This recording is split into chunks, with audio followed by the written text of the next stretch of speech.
BJP के संगठन महामंत्री रहे संजय कुमार के ऊपर आरोप जिन महिला ने लगाए थे वो हमारे साथ मौजूद हैं। किस तरह की कार्रवाई चल रही है और उनका क्या कहना है, पहली बार वो हमारे कैमरे पर बात करने के लिए तैयार है। मैडम, ये बताएं कि आज आपके 164 के बयान हुए हैं, आपको क्या लगता है, किस तरह की आप आगे कार्रवाई चाहती हैं और पुलिस आपको किस तरह से सहयोग कर रही है? जो भी न्यायिक प्रक्रिया है वो उससे मुझे न्याय मिलेगा, ऐसी मेरी उम्मीद है। और पुलिस इस मामले में मेरा काफ़ी हद तक तो सहयोग कर रही है, लेकिन मुझे लगता है कि जांच जब हो रही है तो उसमें दूसरे पक्ष के लोगों को बुलाकर उनके भी बयान वगैरह होने चाहिए।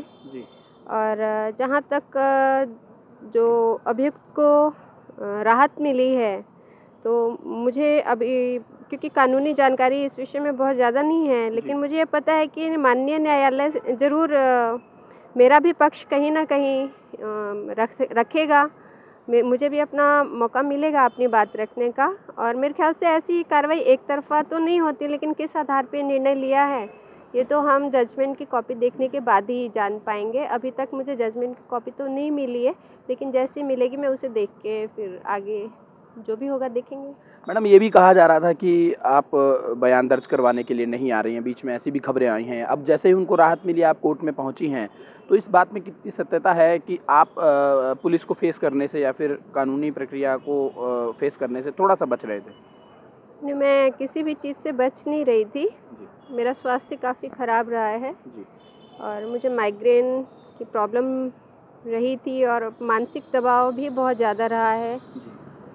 और मेरा बयान जो बल्कि तय था 20 को, उससे पहले हुआ है और इसका हाई कोर्ट के जो फैसले से कोई लिंक नहीं है। अच्छा मैडम, ये बताएं कि ये पूरा मामला जब से चला है तो आपको क्या लगता है कि आपने संगठन के लोगों को भी इस बारे में बताया था, पार्टी के लोगों को भी इस बारे में बताया था, आपकी बातों को उन्होंने उस समय सुना नहीं या सुन के अनसुना किया था? सुना नहीं ऐसा तो नहीं था, सबको पता था जो भी चल रहा था जी।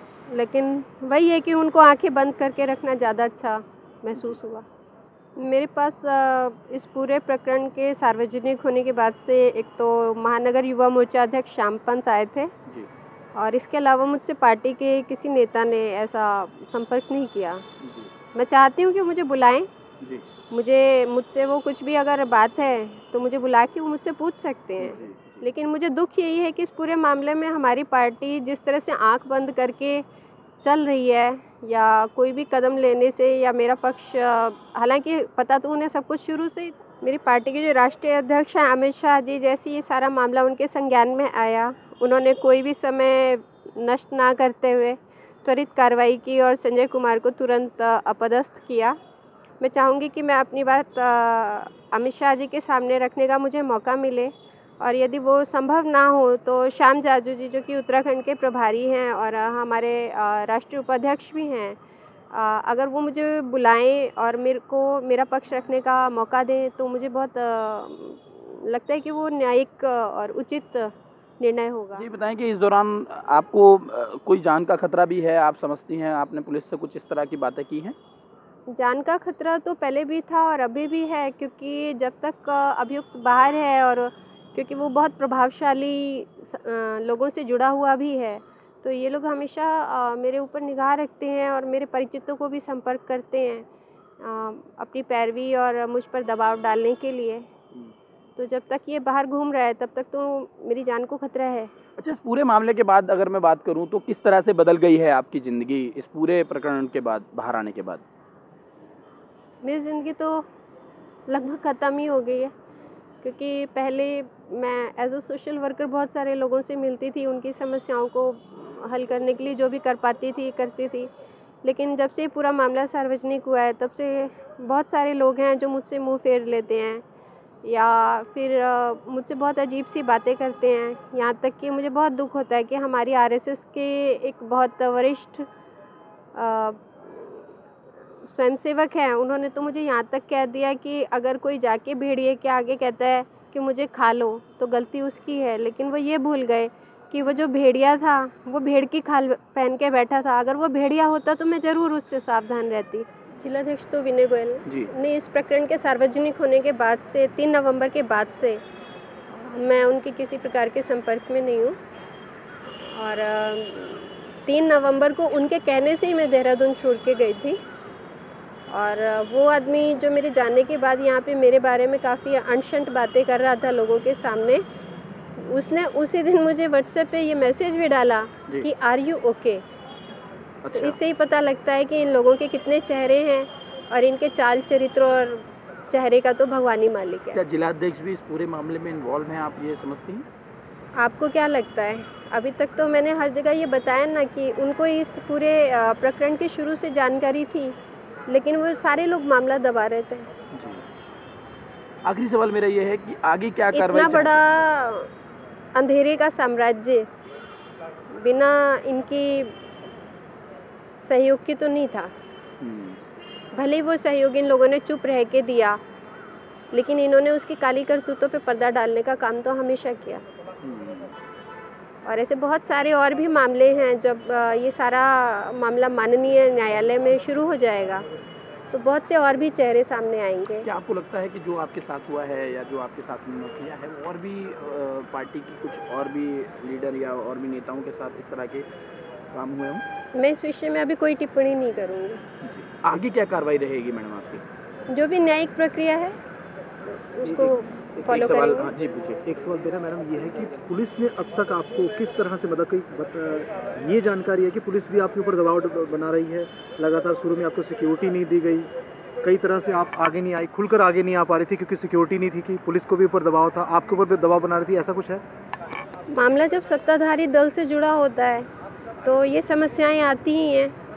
और जब ये लड़ाई शुरू की थी तो नहीं अंदाज़ा था कि कितनी मुश्किल होगी, लेकिन अब इतनी मुश्किलों को देखते हुए झेलते हुए यहाँ तक आए हैं तो भगवान की दया से आगे भी जाएंगे। बाकी पुलिस प्रशासन सभी कुछ जो भी कुछ उनसे हो पा रहा है, क्योंकि सीमाएं दबाव सभी पे हैं। ऐसा नहीं है कि उन पे दबाव नहीं है, दबाव उन पे भी होंगे, लेकिन मुझे उम्मीद है कि कहीं ना कहीं वो लोग मेरे साथ न्याय करने का प्रयास तो करेंगे, क्योंकि इंसानियत तो सभी के दिल में होती है और बेटी सबके घरों में है। और हर माँ अपनी बेटी के कल को सोचते हुए जब भी एक निर्णय लेगी स्वतंत्र मन से, तो वो मेरे साथ न्याय करेगी। जान का खतरा आपको बताया जा रहा है, उसके लिए सिक्योरिटी दे रही है पुलिस आपको? हाँ, मुझे सिक्योरिटी मिली है। मिली है? पुलिस की कार्रवाई से थोड़ा संतुष्ट हैं आप अभी तक की? हाँ, मैं पुलिस की कार्रवाई से काफ़ी हद तक संतुष्ट हूँ। हालांकि इसमें थोड़ा और कुछ अच्छा हो सकता था, लेकिन मेरे ख्याल से वो जितना कर सकते हैं पुलिस प्रशासन वो अपने स्तर पे कर रहे हैं।